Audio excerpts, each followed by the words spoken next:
There's a reason ancient methods survive thousands of years. They work. And few techniques are more time-tested, more ecologically brilliant, or honestly more surprisingly modern than what Native American farmers perfected centuries ago: the Three Sisters planting method. At first glance, it may look simple: corn, beans, and squash planted together.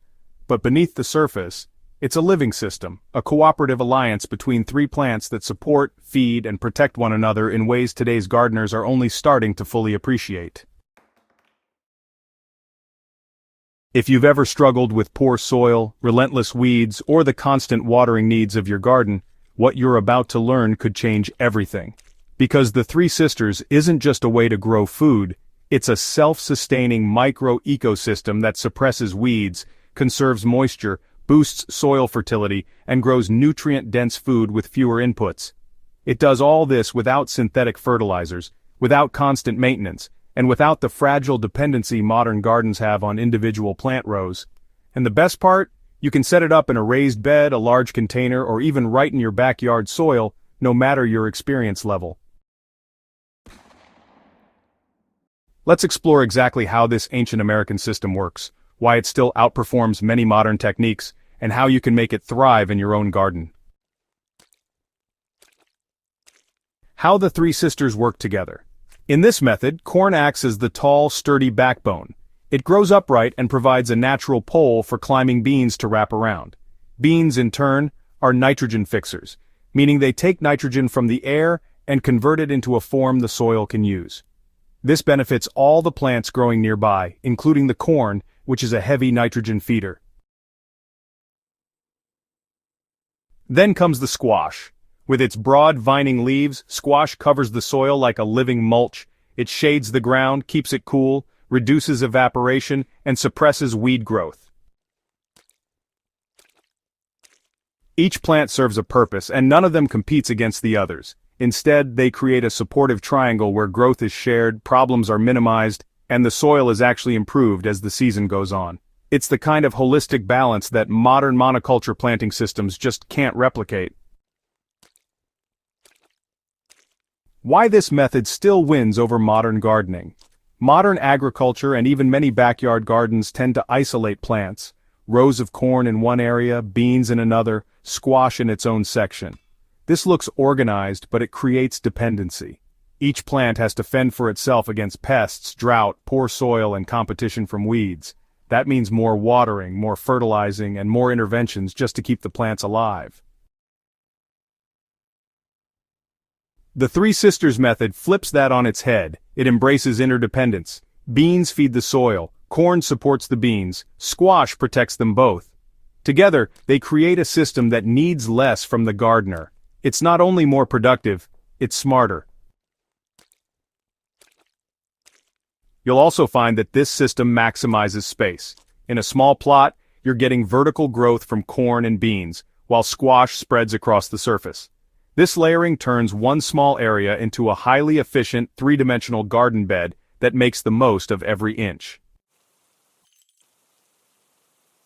Getting started in your garden, the setup begins with corn. You'll want to plant it first so it has a head start before the beans begin to climb. In traditional gardens, corn was planted in small mounds with a few kernels per hill, spaced a couple of feet apart. You can recreate this pattern in a raised bed or backyard plot. Once the corn is about 6 inches tall, it's time to add the beans. Beans are sown around the base of each corn mound. Choose pole beans, not bush beans, since they're the climbers that will wrap around the corn. As they grow, they naturally spiral up the stalks, eliminating the need for stakes or trellises. About a week after planting beans, squash goes in. You can sow 1 or 2 seeds at the edge of each mound, or intersperse them around the base of the corn-bean groupings. As the squash grows, it will sprawl outward, covering the soil and forming a dense, weed-suppressing mat of leaves. This arrangement mimics the planting patterns used by many Native American tribes, with slight regional variations. In the Southwest, for example, some tribes planted deeper to capture moisture in arid soil. In the Northeast, planting mounds were designed to warm quickly in spring and resist heavy rains. Wherever you are, you can adapt this design to your local conditions and still benefit from the core principles. What makes this system sustainable? Well, beyond the cooperative relationship between the plants, there's another reason this method has endured. It feeds both the people and the soil. Corn offers carbohydrates and calories. Beans provide protein and minerals. Squash adds fiber, vitamins, and fats from its seeds. So together they form a complete meal and a complete nutrient cycle.